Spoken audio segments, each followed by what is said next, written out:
شخص نے کہا یا رسول اللہ میں بہت غریب ہوں، کھانے کے لیے کچھ نہیں ہے۔ میرے رسول کریم نے فرمایا 33 بار سبحان اللہ پڑھا کر، 33 بار الحمدللہ پڑھا کر اور 34 بار اللہ اکبر پڑھا کر اور ہر نماز کے بعد پڑھا کر۔ فرمایا یہ وہ نسخہ ہے جسے پڑھنے والا کبھی خالی نہیں رہتا، یہ وہ راز ہے جو بھوک کو ختم کر دیتا ہے، غربت کی زنجیروں کو توڑ دیتا ہے یہ نسخہ۔ فرمایا جب رب دینے پر آئے تو ایک سبحان اللہ کے بدلے وہ خزانے نازل کر دیتا ہے۔ جب اللہ دینے پر آتا ہے نا تو ایک چھوٹی سی سبحان اللہ کے بدلے وہ خزانے نازل کر دیتا ہے جو کبھی ختم ہی نہیں ہوتے۔ تو کیوں نہ آج ہم بھی اپنی نمازوں کے بعد اپنے ہاتھ اٹھائیں اور وہی تسبیح پڑھیں جو میرے رسول کریم صلی اللہ علیہ وسلم نے بتائی تھی۔ کیا خبر آج کی ایک تسبیح کل کی خوشحالی کا دروازہ بن جائے۔ میرے رسول کریم صلی اللہ علیہ وآلہ وسلم نے فرمایا ساری دنیا مل کر تیرا کچھ بگاڑنا چاہے تو نہیں بگاڑ سکتی جب تک میرا اللہ نہ چاہے۔ جوانوں یہ وہ الفاظ ہیں، یہ وہ جملے ہیں جو دل کو حوصلہ دیتے ہیں، روح کو سکون بخشتے ہیں۔ جب انسان کو یہ یقین ہو جائے، جب انسان کو یہ پتہ چل جائے کہ دنیا کی ہر طاقت، دنیا کی ہر سازش، ہر دشمن اسے نقصان نہیں پہنچا سکتا جب تک اللہ نہ چاہے، بتاؤ وہ انسان کتنا مضبوط ہو جاتا ہے۔ جب انسان کو حوصلہ مل جاتا ہے، جب انسان کو پتہ چل جاتا ہے، بتاؤ وہ انسان کتنا مضبوط ہو جاتا ہے کہ جب تک اللہ نہ چاہے میرا کوئی کچھ نہیں بگاڑ سکتا۔ یہ دنیا اگر آج تیرے خلاف ہے، اگر ہر دروازہ تیرے لیے بند ہو گیا ہے، اگر ہر چہرہ تجھ سے منہ موڑ گیا ہے تو جان لے تیرا اللہ تیرے ساتھ ہے۔ اگر کوئی تیرے ساتھ نہیں تو تجھے پرواہ نہیں ہونی چاہیے، کیونکہ اللہ تیرے ساتھ ہے۔ جب تک اللہ نہ چاہے کوئی پتا بھی نہیں ہل سکتا۔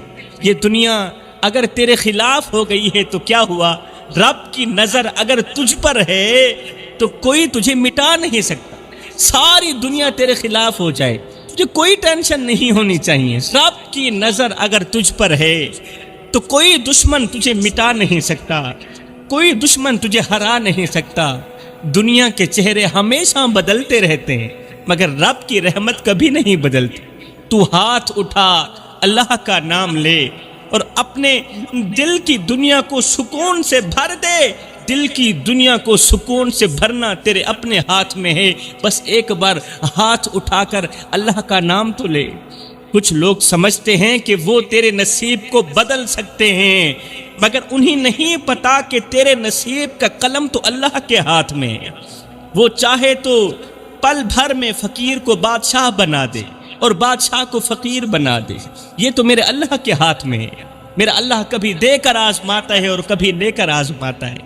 لوگ تیرے خلاف سازشیں کرتے ہیں تو کیا ہوا، لوگ تیرے خلاف بکتے ہیں تو کیا ہوا، ارے جس کا وارث اللہ ہو اسے زمانے کی سازشیں کبھی نقصان نہیں پہنچا سکتی، اسے زمانہ کبھی نہیں مٹا سکتا۔ آج اگر تیرے حالات تنگ ہیں تو کیا ہوا، کل رحمتوں کی بارش بھی تو ہو سکتی ہے تیرے اوپر۔ آج اگر دنیا تجھے چھوڑ گئی ہے تو کیا ہوا، کل تیرا اللہ تجھے وہ مقام دے سکتا ہے جو تو نے کبھی زندگی میں سوچا بھی نہیں ہوگا۔ یہ دنیا اگر آج تجھے اندھیروں میں چھوڑ گئی ہے تو کل تیرا رب تجھے روشنیوں میں نہلا دے گا۔ تو صبر تو کر، تو صبر تو کر، پھر دیکھ اللہ صبر کرنے والوں کو کتنا ساتھ دیتا ہے۔ تو صبر کر، ابھی تیری تقدیر کا وقت نہیں آیا۔ جب وہ وقت آئے گا تو ایسا آئے گا کہ تیرے دشمن بھی حیران رہ جائیں گے، تیرے دشمن بھی دنگ رہ جائیں گے۔ جب تیری تقدیر کا وقت آئے گا یاد رکھ رب کی رحمت میں دیر ہو سکتی ہے مگر اندھیر نہیں ہو سکتی۔ میرا اللہ جانتا ہے کہ کب دینا ہے، کیسے دینا ہے اور کتنا دینا ہے، وہ سب کچھ جانتا ہے۔ بس تو اپنی زبان پر اللہ کا ذکر جاری رکھ۔ تیرا جو کام ہے وہ تو کر، اللہ کا جو کام ہے وہ کرے گا۔ تیرا کام یہ ہے کہ تو ہر وقت اپنی زبان پر اللہ کا ذکر جاری رکھا کر، کیونکہ جب اللہ سے مانگا جائے تو کبھی مانگنے والا خالی نہیں رہتا۔ یاد رہے 5 گناہ رزق میں کمی کا باعث بنتے ہیں۔ جو شخص یہ 5 گناہ بڑے شوق سے کرتا ہے نا، وہ ہر وقت غربت کی دلدل میں پھنسا رہتا ہے، وہ ہر وقت پریشانیوں کی دلدل میں پھنسا رہتا ہے۔ پریشانیاں اس کے گھر سے باہر نہیں نکلتی، اس کا پورا گھر، اس کی پوری فیملی، اس کے بچے پریشانیوں کی دلدل میں پھنس جاتے، کچھ اس طرح پھنستے ہیں کہ باہر نکلنے کو کوئی راستہ ہی نہیں ملتا۔ شاہ جی بتائیے نا وہ کون سے گناہ ہیں؟ اللہ اکبر، جو ہمارے گھروں کو غربت کی دلدل میں پھنسائے ہوئے ہیں۔ آج آپ میں سے کتنے لوگ ہیں جو ہر وقت پریشانیوں کی دلدل میں ڈوبے رہتے ہیں، ہر وقت دل بے چین رہتا ہے، دل بے قرار رہتا ہے، دل بے اطمینانی کا سبب بنا رہتا ہے، پوری رات نیند نہیں آتی، نیند کی گولیاں کھاتے ہیں پھر بھی نیند نہیں آتی، پتہ نہیں سکون کہاں چلا گیا، پتہ نہیں چین و قرار کہاں چلا گیا۔ حضرت علی فرماتے ہیں 5 گناہ رزق میں کمی کا باعث بنتے ہیں۔ پوچھا گیا حضرت بتائیے وہ کون سے 5 گناہ ہیں؟ فرمایا پہلا گناہ کسی کا دل دکھانا، کسی کا دل دکھانا، کسی کی عزت والی پگڑی خاک میں ملانا، کسی کی عزت کے ساتھ کھیلنا، یہ بہت بڑا گناہ ہے۔ اللہ تعالیٰ قیامت کے دن ہر گنہگار کو معاف کر دے گا، مگر کسی کا دل دکھانے والے کو معاف نہیں کرے گا، کسی کے دل کے ٹکڑے کرنے والے کو معاف نہیں کرے گا، کیونکہ گناہ تو رب کے دربار میں بخشے جا سکتے ہیں، مگر دلوں پر لگے زخموں کا حساب انسانوں کے دربار میں چکانا پڑتا ہے۔ دلوں پر لگے زخموں کا حساب اللہ کے دربار میں نہیں چکانا پڑتا، ارے وہ تو انسانوں کے دربار میں چکانا پڑتا ہے۔ وہ انسان جس کا تم نے دل دکھایا، وہ انسان جس کا تم نے جینا حرام کیا، آج جب تک وہ نہیں معاف کرے گا تب تک میرا اللہ بھی تمہیں معاف نہیں کرے گا، کیونکہ اللہ کا ترازو تو صرف انصاف ہی تولتا ہے۔ تو نے کسی کا دل دکھا کر سوچا تھا کہ بات ختم ہو گئی، نہیں بھائی، قیامت کے دن وہی دل چیخ چیخ کر کہے گا، پکار کے کہے گا یا اللہ مجھے انصاف چاہیے، اللہ مجھے انصاف چاہیے۔ ہائے کیسا منظر ہوگا وہ، جب ایک طرف نماز ہوگی، تیرے روزے ہوں گے، تیری تمام عبادات ہوں گی، تیرے تمام نیک اعمال ہوں گے، اور دوسری طرف وہ دل ہوں گے جو تو نے دنیا میں توڑے تھے، جن کی عزت کے ساتھ کھیلا تھا۔ تیرے پاس نمازیں ہوں گی، روزے ہوں گے، مگر جب مظلوم کے آنسو سامنے آئیں گے، مگر جب مظلوم کے اتھرو سامنے آئیں گے تو سب نیکیاں خاک میں مل جائیں گی، سب نیکیاں مٹی ہو جائیں گی، خاک ہو جائیں گی۔ یہ زبان جو آج تیرے قابو میں نہیں آتی، کل یہی زبان تیرے گلے کا پھندا بن جائے گی۔ تو نے کسی کا دل دکھا کر سوچا تھا کہ قصہ ختم ہو گیا، نہیں بھائی، قصہ تو قیامت کے دن شروع ہوگا۔ وہ دن دور نہیں، وہ دن قریب ہے جب اللہ کہے گا اے میرے بندے تیری نمازیں کہاں گئی، اے میرے بندے تیرے روزے کہاں گئے، تیری راتوں کے سجدے کہاں گئے۔ اس وقت تیرا ضمیر چیخ کر کہے گا، تیرا ضمیر رو کر کہے گا یا اللہ اس نے لوگوں کے دل توڑے تھے، اللہ اس نے لوگوں کے دل توڑے تھے، ان ٹوٹے ہوئے دلوں نے اس کی تمام عبادات کو ضائع کر دیا، ان ٹوٹے ہوئے دلوں نے اس کی نماز کو ضائع کر دیا، اس کے روزے کو ختم کر دیا، اس کی تمام عبادات کو خاک میں ملا دیا ہے۔ تو فرمایا کسی کا دل توڑنا بھی رزق کی کمی کا باعث بنتا ہے۔ تو فرمایا پہلی چیز، پہلا گناہ یہ ہے کسی کا دل مت دکھانا، کسی کا دل دکھانا گھر میں رزق میں بے برکتی کا باعث بنتا ہے۔ اور دوسری چیز غریب کے سامنے اپنی دولت کی نمائش کرنا، یہ گناہ بھی گھر میں غربت لانے کا سبب بنتا ہے۔ اللہ تعالیٰ نے اگر مال دیا ہے، دولت دی ہے، پیسہ دیا ہے، تو غریبوں کے سامنے اپنی دولت کی نمائش کرنا یہ بہت بڑا گناہ ہے۔ حضور والا میرے رسول کریم صلی اللہ علیہ وآلہ وسلم نے فرمایا کسی غریب کے سامنے اپنی دولت کی نمائش مت کرنا، کیونکہ دولت کا غرور قیامت کے دن عزت کا جنازہ بن کر اٹھے گا۔ دولت کا غرور قیامت کے دن عزت کا جنازہ بن کر اٹھے گا اور انسان کو ذلیل و خوار کر کے رکھ دے گا۔ آج تیرے محل میں رنگین قندیلیں جل رہی ہیں اور تیرے غریب بھائی کے گھر میں چراغ تک بجھ چکا ہے اور تجھے پرواہ ہی نہیں۔ تیرے ایک دسترخوان پر جتنے پکوان ہیں تیرے بھائی کے بچے اتنے دنوں سے بھوکے ہیں اور تجھے پرواہ تک نہیں۔ تیرا غریب بھائی بھوکے پیٹ کے ساتھ تیرے سامنے سے گزرا اور تو نے اپنے سونے کے کنگن کو، سونے کی گھڑی کو اور زیادہ چمکا دیا۔ کیا یہی تیرا انصاف؟ تو نے اپنے غریب بھائی کے سامنے اپنی دولت کا سکہ اچھال کر کہا میرے پاس سب کچھ ہے، میرے پاس دولت ہے، میرے پاس پیسوں کے انبار ہیں، مگر قیامت کے دن جب رب تیرے اعمال کا پلندہ کھولے گا تو وہاں دھرتی بھی نہیں ہوگی جس کے اندر تو دفن ہو جائے۔ اس وقت تو بہت بڑا ذلیل ہوگا، اس وقت تو بہت بڑا شرمندہ ہوگا، تجھے بہت بڑی شرمندگی کا سامنا کرنا پڑے گا۔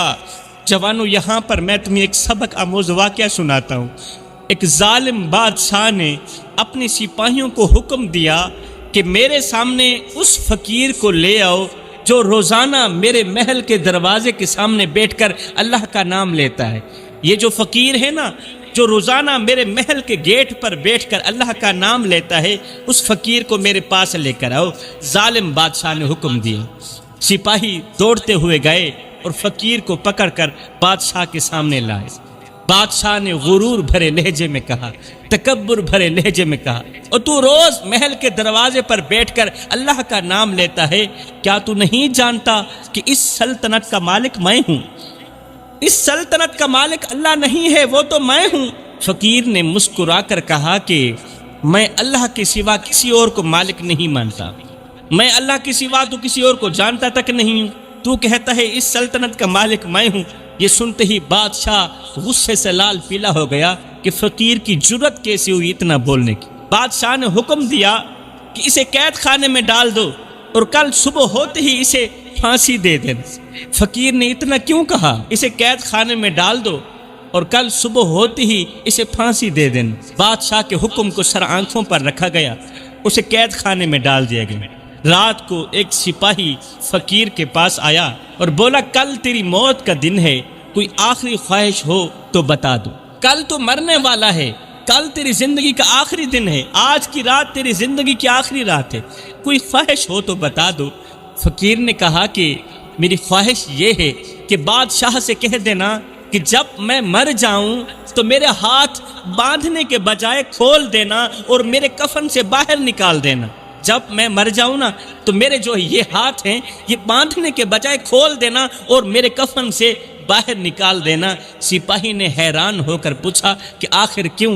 فقیر نے مسکرا کر کہا تاکہ دنیا دیکھ لے کہ خالی ہاتھ آیا تھا اور خالی ہاتھ جا رہا۔ اب صبح کا سورج طلوع ہوا، فقیر کی لاش پھانسی پر لٹکی ہوئی تھی اور اس کے ہاتھ کھلے تھے، کفن سے باہر نکلے ہوئے تھے۔ بادشاہ نے جب یہ منظر دیکھا تو بادشاہ نے چیخ کر کہا کاش میں بھی اس فقیر کی طرح خالی ہاتھ جاتا، کاش میں بھی اس فقیر کی طرح خالی ہاتھ واپس جاتا، لیکن میرے ہاتھوں پر تو لوگوں کی آہوں کا بوجھ ہے، میرے ہاتھوں میں تو لوگوں کی بد دعائیں ہیں، میرے ہاتھ تو مظلوموں کے خون سے لال ہوئے پڑے، میرے ہاتھوں میں تو قتل و غارت ہے، ہائے میں خالی ہاتھ اللہ کے حضور کیسے پیش ہوں گا؟ بادشاہ نے کہا لوگو، یہ فقیر دنیا میں بھی کامیاب رہا اور آخرت میں بھی کامیاب رہا، خالی ہاتھ آیا تھا اور خالی ہاتھ ہی واپس جا رہا ہے، اس کے ہاتھ میں کسی کی بد دعا نہیں ہے، کسی کی آنکھوں کا بوجھ نہیں ہے، اس نے کسی کا حق نہیں مارا۔ اللہ مجھے معاف کر دے، اللہ مجھے معاف کر دے۔ میرے رسول کریم صلی اللہ علیہ وآلہ وسلم نے فرمایا مظلوم کی بد دعا سے بچنا، کمزور کی بد دعا سے بچنا، کیونکہ مظلوم جب روتا ہے تو خدا کا عرش بھی لرز جاتا ہے، خدا کا عرش بھی روتا ہے جب مظلوم روتا ہے۔ وہ بچہ جس کے سامنے تو نے اس کے باپ کو بے عزت کیا، وہ عورت جس کی عزت کو تو نے روند ڈالا، جس کو معاشرے میں منہ دکھانے کے قابل نہ رکھا، وہ غریب جس کا حق مار کر تو نے اپنی دولت بڑھا لی، اپنی زمینیں بڑھا لی، یہ سب مظلوم قیامت کے دن تیرے خلاف گواہی دیں گے۔ ہائے اللہ، کیسا منظر ہوگا وہ جب اللہ اپنے عرش پر بیٹھ کر کہے گا اے میرے بندے، کیا میں نے تجھے دولت اس لیے دی تھی کہ تو میرے غریب بندوں کو ستائے؟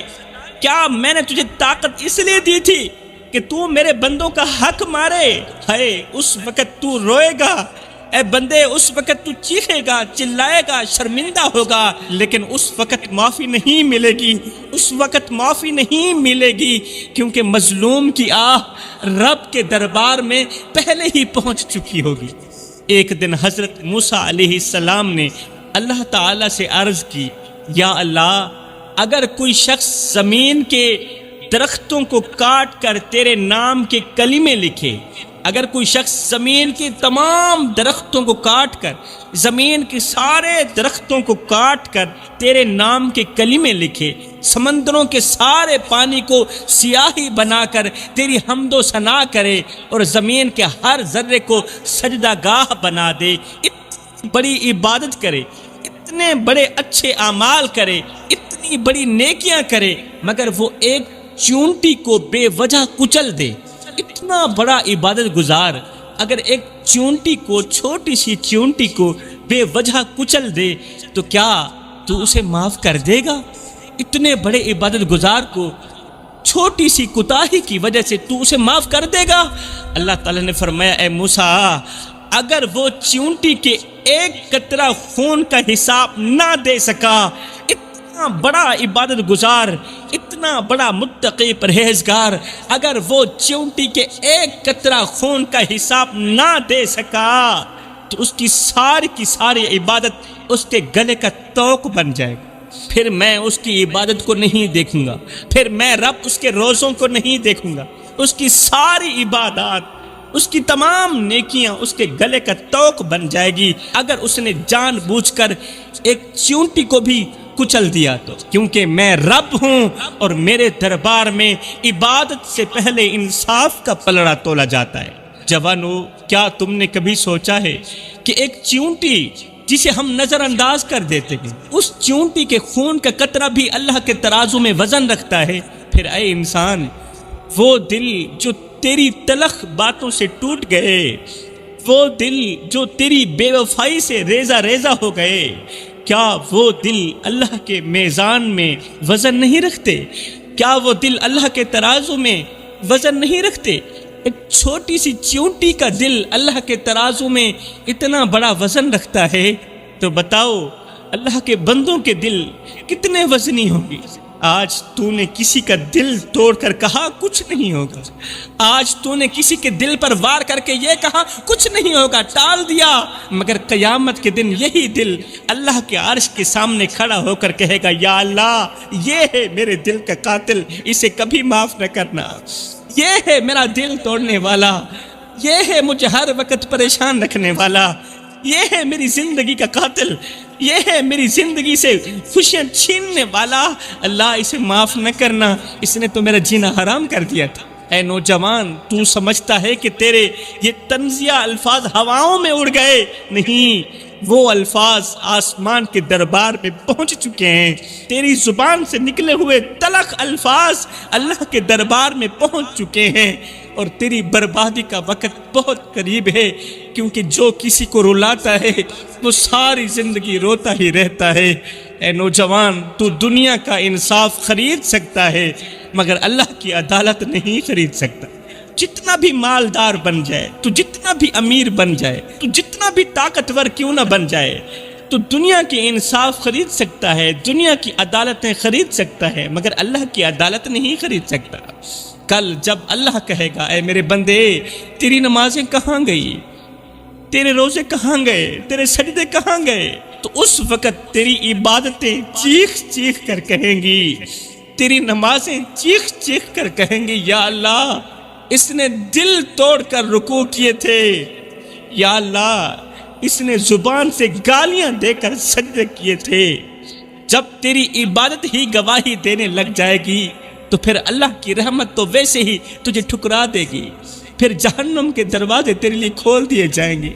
کیسا منظر ہوگا وہ جب اللہ کی عدالت میں سب چپ کھڑے ہوں گے، سب خاموش کھڑے ہوں گے، اور وہ دل جنہیں تو نے توڑا تھا، وہ دل جنہیں تو نے کچلا تھا، جنہیں تو نے ریزہ ریزہ کیا تھا، وہ دل جنہیں تو نے ہر وقت پریشان رکھا تھا، ساری دنیا چپ کھڑی ہوگی، وہ دل بول رہے ہوں گے، اور کہہ رہے ہوں گے یا اللہ یہ وہی شخص ہے جس کا نام لے کر میں دن رات روتا تھا، یہ ہے میرے سکون کا قاتل، میرے بچوں کی روزی کا قاتل، میرے بچوں کی زندگی برباد کر دینے والا یہی ہے۔ خدا را جوانو، کسی کو اتنا مت ستاؤ کہ وہ اللہ کے سامنے تمہارا نام لے کر رو پڑے۔ خدا پاک کی عزت کی قسم، اگر وہ اللہ کے سامنے تمہارا نام لے کر رو پڑا